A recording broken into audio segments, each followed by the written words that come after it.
What's going on, Carolina Nation? Welcome to today's video, guys. I know I've been away. I went on a little vacation with my girl down to Key West. It was wonderful. It was relaxing, and I really didn't want to put that car in drive and pull away, but we ended up having to. But it's all good. There's more to come, hopefully, with that, with some more vacation time, I'm hoping. The more vacations, the better. But anyways, so today's topic is 4 Panther players that could benefit from the recent cuts. Now, I did keep up with the stuff while I was away. Read some stuff, kept the articles up. So let's get into today's video. Let's just dive into this bad boy. Let me fix this right here. All right.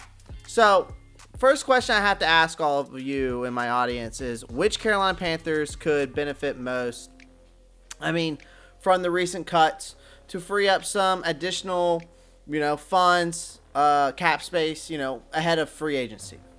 So while the recent cost-cutting measures by the Carolina Panthers were expected, it was further proof that the organization will do whatever it takes to get itself back into the prominence in the incoming years. Now, head coach Matt Rhule made an encouraging start overall during his first year at the next level, but the pressure is on for further progress the next time around.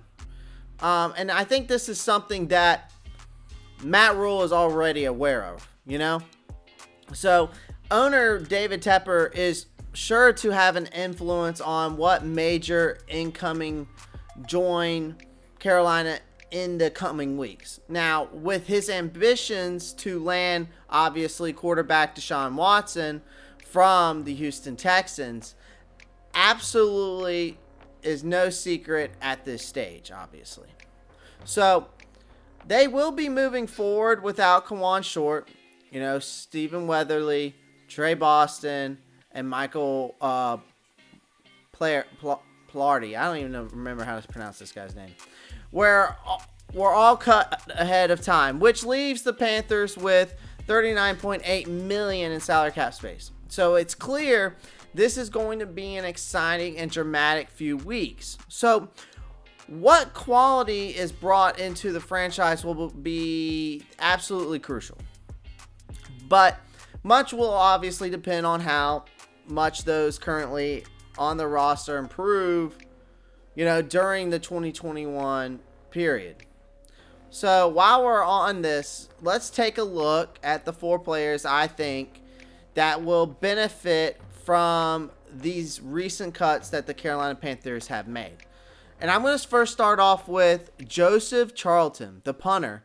Now, Joseph might have been nervously looking over his shoulder amid the impending return of Michael Pilardi, but the Panthers demonstrated a tremendous amount of confidence in the punter after he made the most out of a big opportunity during his rookie campaign.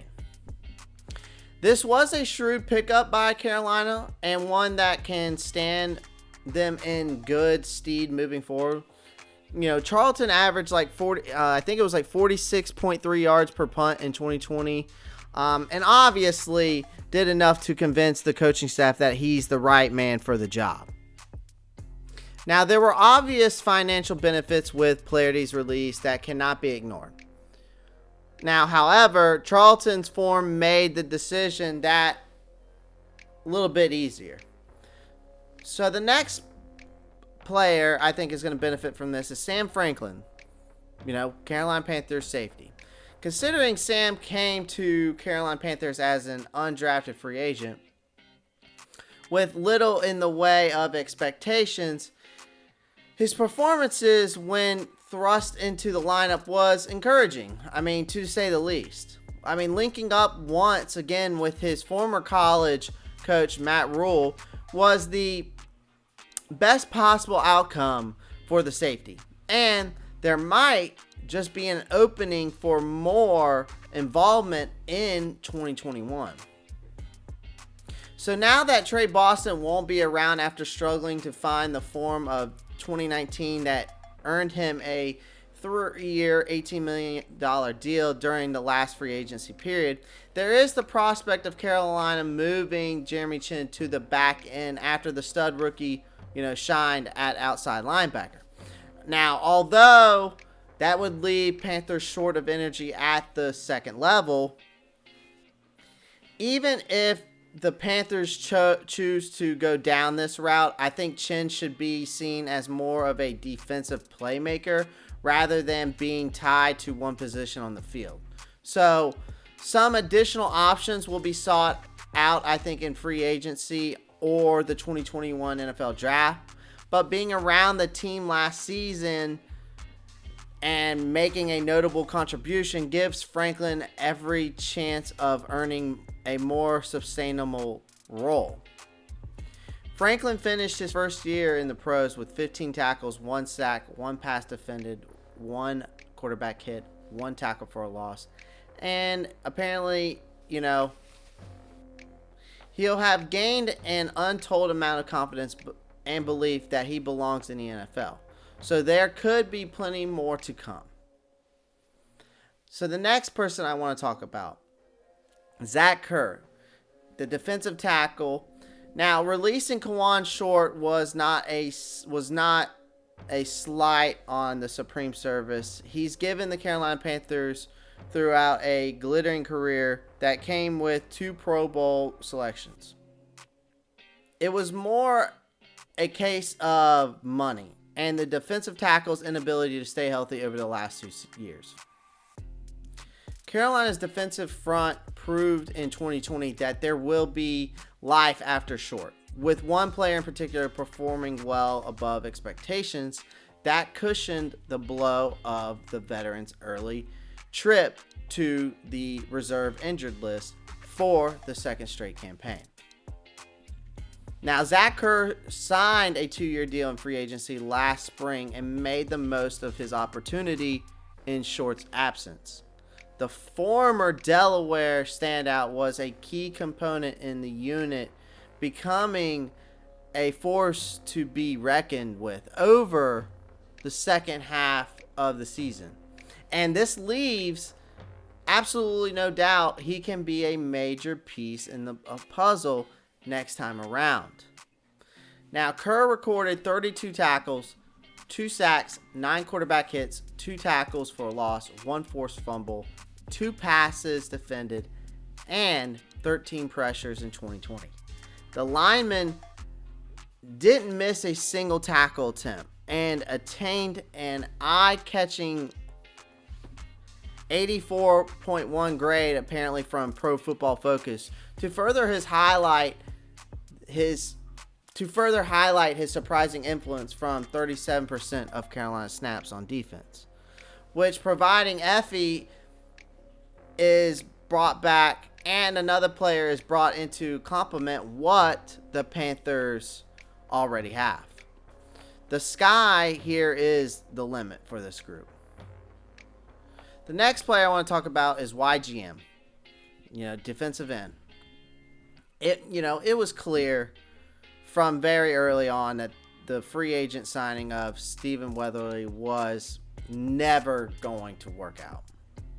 So the defensive end came to the Carolina Panthers on the back of some encouraging displays as a rotational piece on the Minnesota Vikings, which he is probably more suited to if his performances as a starter were any indication.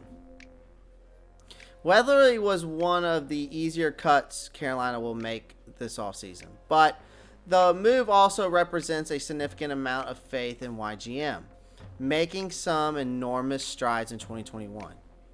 So, the former Penn State edge rusher showed flashes of real promises as a rookie despite a frustrating campaign with injury and concussion, and even a spell on the injury reserve list with COVID-19. So YGM possesses a sort of explosiveness that is hard to not love.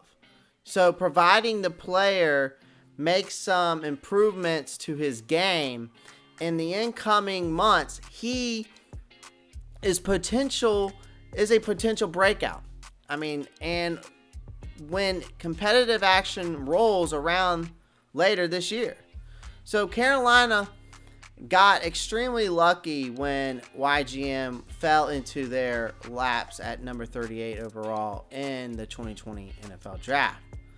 The defensive end notched 2.5 sacks, 24 tackles, 6 quarterback hits, 1 forced fumble, 2 tackles for a loss, and 12 pressures from 36% of snaps, which was promising to say the least, considering how unfortunate the rookie was.